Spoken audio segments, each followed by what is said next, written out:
Hi, this is American Government, winter, January 2021. I'm your professor, Professor Pulvordi. That's how you pronounce my unspellable and nearly unpronounceable name. Um, this is the winter or January term version of this course. Very intense, as you'll see, and I'll explain the way I formatted the course and everything. Um, Let me remind you that this is a 4-hour course. And if it were scheduled in person, it would meet Monday through Thursday from 10 to 12 and from 1 to 3, I think. In reality, since all of the materials will be based on readings and pre-recorded lectures such as this one, generally speaking, each day of winter term or January term is equivalent to a week of regular class. And so basically, um, you'll be watching 2 to 3 videos each day. And as I mentioned in my emails, um, since winter and January term is so short, I generally don't assign the kinds of papers or do the kinds of exams I would do during a regular term, especially with of course, with a lot of readings like this. And I've just decided to focus primarily on the preparation and review questions, PRQs, which I'll talk a little bit about today, and give you an example of. And let me just walk you through the syllabus and then discuss some general issues in the course. And the second video from the day is my discussion of politics, political science, and what the concept of a constitutional regime is. The On the syllabus, by the way, and let me just say that since these are pre-recorded videos, nevertheless, if you need to consult with me, I'm available by Zoom. I'm also available, obviously, by email, or I even given you my telephone number on the syllabus and in my email. So there are all kinds of ways that you can consult with me. Um, the Again, um, um, you can since the course consists of pre-recorded videos, you can pretty much structure your own time and consideration of these materials at your convenience. I've laid out a daily schedule of readings and lectures and everything, and you can follow that schedule. I'll try to publish and send out the PRQs for the material a week in advance. So if your preference is to do lots of material in one day, that's fine, or you can follow the same schedule as I've posted it and as I'll be disseminating the material. Um, the um, the class again would go from Monday to Thursday because I've always found ever since I came to Congress in 1986, when our schedule was a 12-week fall term, 6-week winter term, and a 12-week spring term, we revised the calendar in the early 2000s.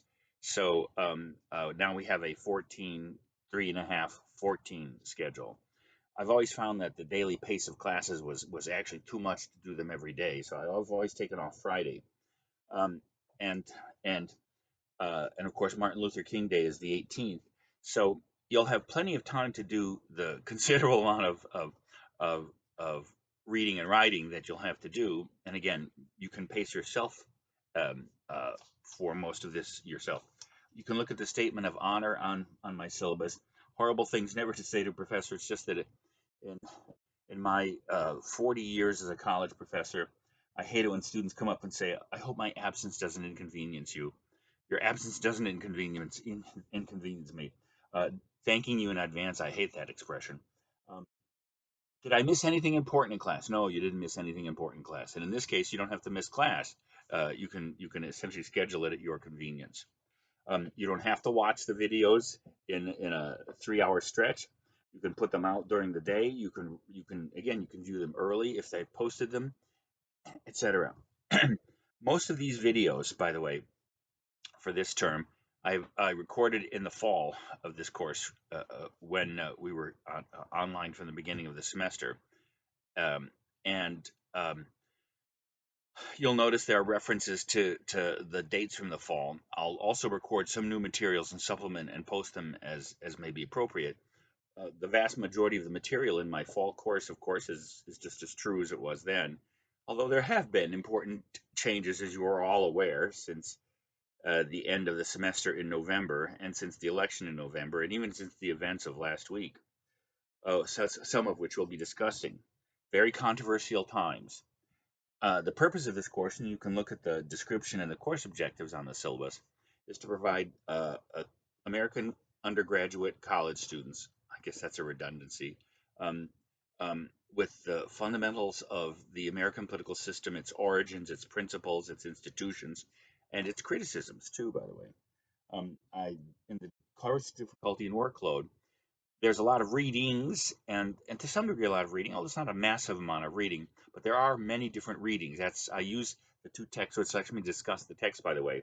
Um, um, Nichols and Burns, Readings in American Government, is essentially a compilation of, um, it's an anthology of mostly original readings from original documents, important documents such as the Declaration, Constitution, the Federalist Papers, other presidential speeches and other political writings, the writings of political scientists, etc. And I find it provides the most broad, the broadest and most comprehensive sampling of American political writing. And I prefer college students to actually study American government from original texts. The Wilson text, which is now the 13th edition, and I don't recommend trying to use other editions. Most college texts, which are overpriced, and by the way, these texts are available both at the bookstore and online. There are digital forms that you can use if you prefer. And don't forget that even these editions can be found very cheaply on the internet. You can do some hunting and everything if you don't want to pay bookstore prices. But the bookstore has them, and also they are available through electronic text. Um, the The Wilson text, by the way, there are all kinds of textbooks in American government. Most college textbooks are terribly written.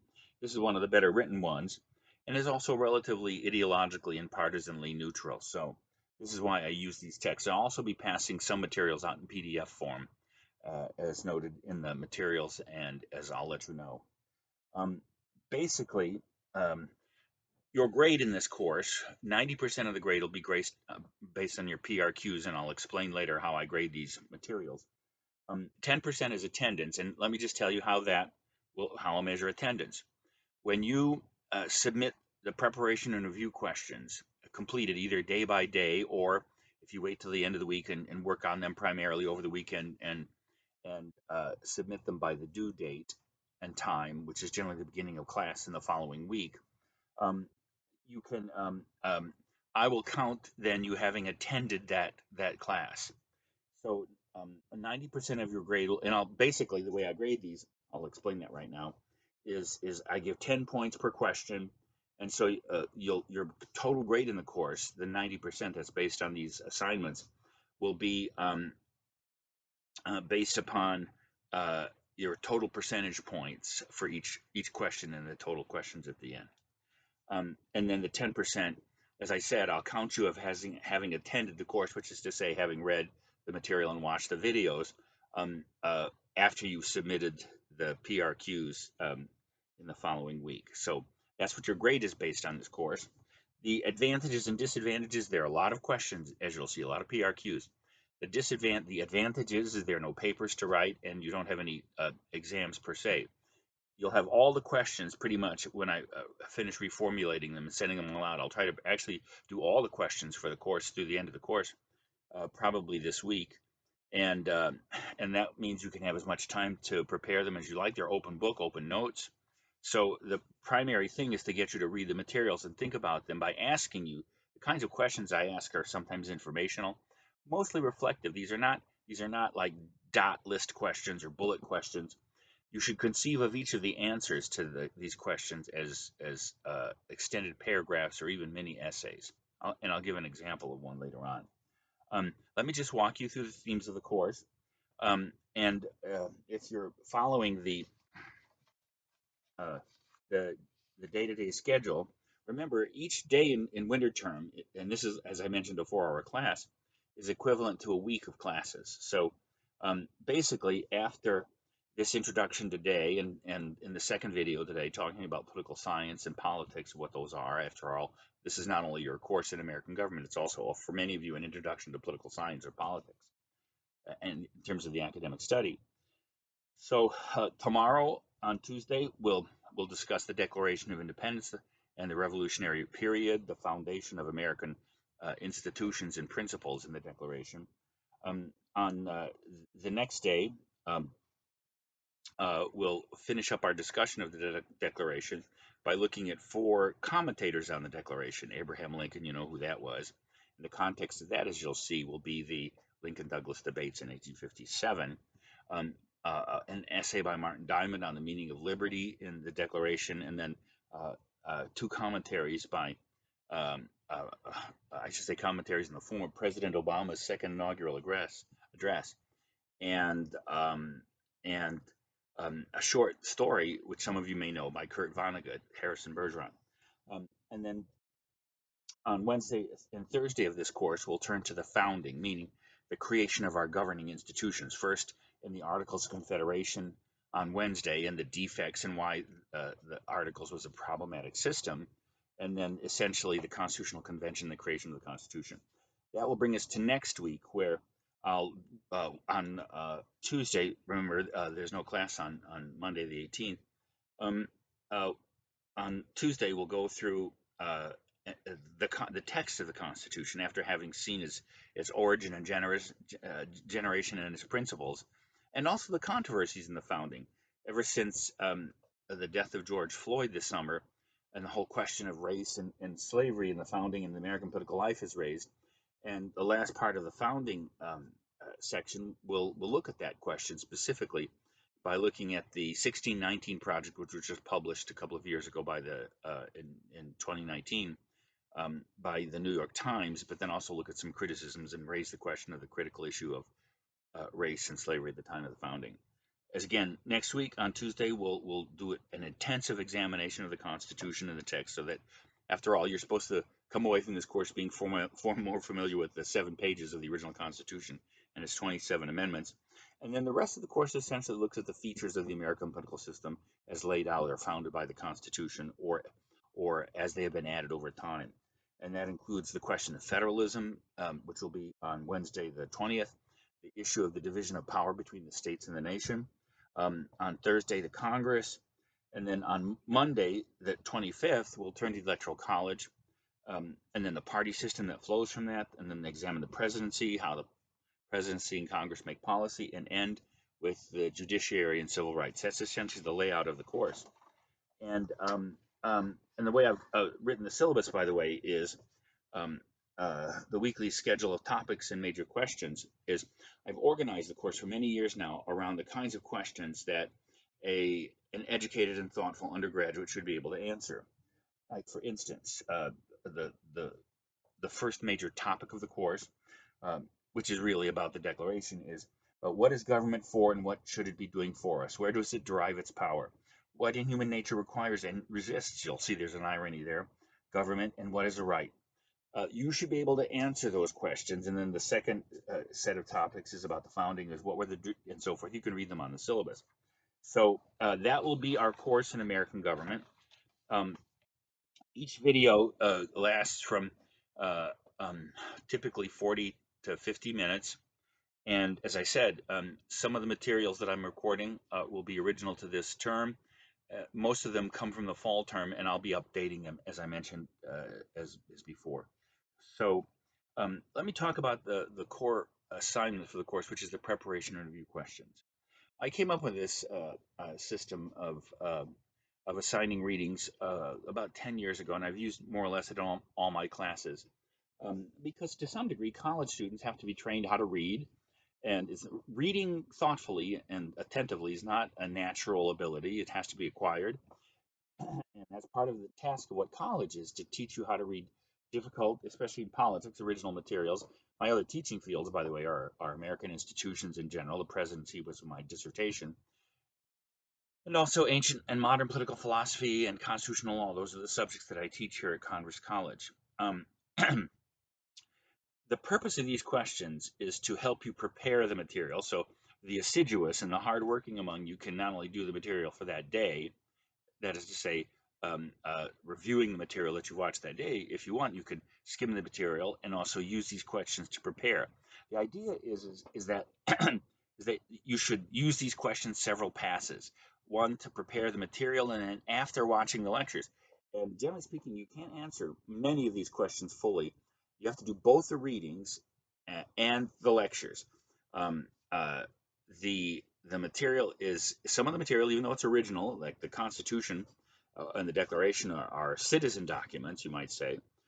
Nevertheless, these are complex and contain profound issues, sometimes tensions, and so the preparation and review questions are based on the notion that you have to be able to read material independently and taught how to do that, but also they are review questions after the class and after my lecture, which you can watch any number of times. I'm sure that you'll become addicted to them. Um, uh, you should be able to answer these questions in a thoughtful way. And let me do this right now. Let me actually take a PRQ that you're assigned and uh, walk you through it. And and again, in other semesters, I would use these as the exam questions for regularly posted exams. But since, as I mentioned, the winter term, the January term is so short, better that you should read the material and summarize it as you work along. And I think that's the easiest way to grasp this material in the format of the slightly less than a month time of the winter term. If One of the questions for tomorrow for the Declaration of Independence, it's question number 15. So what I want to do is I want to give you a sense of how to answer this question, and I also sent out 2 excellent exams from the fall semester when I use these as exam questions, but they will give you some sense of what thorough answers to these and what an A answer looks like for the most part. So you might want to consult those 2 documents. I'm also, of course, sending out the notes for tomorrow, posting the videos for tomorrow, and I will be sending out a copy of the Declaration, although, as I mentioned, the Declaration of Independence and the Constitution are both appendices, or they are selections within the Nichols Reader and also appendices in the Wilson American Government text.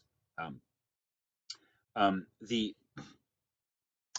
As I said, I'll be sending a copy of the Declaration out, and thus a blank outline form of the Declaration, which if you want to try to fill this out beforehand, I will lecture on this tomorrow.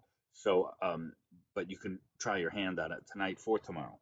So, uh, again, the way I grade these is there are 10 potential points for each question, and at the end of the term, I'll add up your point total, point total for the questions, and then of course your grade will be based on the percentage of your answer out of the total number of points for the total number of questions.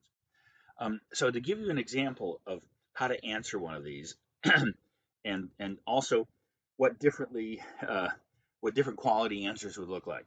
So these are the questions for tomorrow. And by the way, I include questions for Wilson Chapter 1 today, but you don't need to turn in those questions for Wilson Chapter 1. Your assignments begin with Wilson Chapter 2 and the Declaration, etc. So nevertheless, this is the last question of the PRQs from the questions on the Declaration. Question number 15. How many times is God mentioned or referred to in the Declaration? Is the Declaration a religious document? Is it a Christian document? Now, you can answer the first part of that question simply by reading the Declaration, and you'll see there are different levels of answering that question. But that also asks 2 other issues. Is the Declaration a religious document? Is it a Christian document? Now, don't go to the internet or try to look up a source. I discuss these issues in my lecture, so that's why you have to read the material and also watch the videos, that is to say, attend class. So let me give you different levels of answering this question. First of all, the correct answer is 4. Now, if you answer this question by saying God is mentioned or referred to 4 times in the Declaration, that's the minimal possible answer. That would probably get you 3 or 4 points out of 10 points. If you then go on to, because the question says how many times is God mentioned or referred to, if you then which I'll answer this for you right now, by the way. If you go on and and then not only give the correct number, which is 4 times, then the next level up would be to actually mention the 4 references or allusions to God. In the first paragraph, as you'll see what the first paragraph is, nature and nature's God. In the second paragraph, what I like to call the theoretical core statement of principles of the Declaration, its foundational ideas that make Americans Americans by believing in them, the concept of rights especially. They are endowed by their Creator with certain inalienable rights. The third mention of God is in the last paragraph, appealing to the supreme judge of the world for the rectitude of our intentions. And then the last, literally in the last line of the Declaration, is with a firm reliance on the protection of divine providence, etc. So the minimal answer would be God is mentioned 4 times. That would be 3 points, 4 points, let's say. If you then also mentioned the actual references to God, I would say that's about a C plus B minus answer. You've got it. You mentioned the right number. You mentioned them. But the question goes on to ask you, is it religious? And of course, you'll see in my lectures on tomorrow, we'll discuss the question of the Declaration's religious character. And is it a Christian document? Now, how would you know it's a Christian document, one way or the other? Most of the founders were Christians, or most of the people that signed the Declaration, and most of the people that read it at that time, most Americans were also Christians. Um, and but then, as you'll see in my discussion, I argue that the Declaration is not a religious document.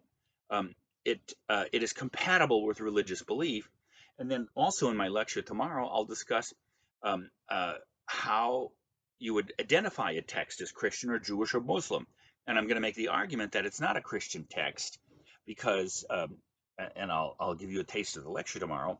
It's because Jesus is not mentioned, the Bible is not referred to as a sacred text, nor is the substantive notion of rights identical to Christian moral love. Now, that would also be true of the Torah, or if it were a Jewish document or a Buddhist document. So, a full answer to this question, 10-point answer, would list the number of times that God is referred to, actually list the references to God, and then from both the text itself, but my development of the text in the lecture, um, the question of whether it's a religious document, yes or no, and I'm going to argue it is not, but it's compatible with. You can make your own argument there. And the question of whether it's a Christian document. So that's what a 10-point answer would look like. It would address all the aspects of the and it would show, by the way, that you not only read the material, but that you listened to the lecture, and that you thought about this, and that you assimilated it. That's what a full-fledged answer looks like on these questions. And again, you can refer to the 2 sample exams from the fall. I think one was a 98, one was 100, but I very rarely give 100s.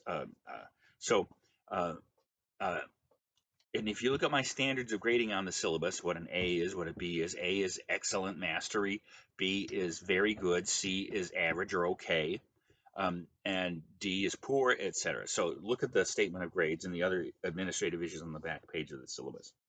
So again, to summarize here, this course moves at a rapid pace because all courses in the winter term and January term move at a rapid pace. There's a lot of reading and a lot of writing to do, but again, I think this is the best way to structure it in the limited time of the winter term course. You'll come away from this course understanding the fundamentals of the American political system, as I mentioned, and a greater appreciation for the tensions and limitations of American political life. Again, as I said, in the next video, I talk about politics and political science, and then you can follow the schedule for the rest of the week. So don't forget, if you have any questions or issues, you can email me, you can call me, and we can Zoom. So enjoy the course, and we'll see you in the next video.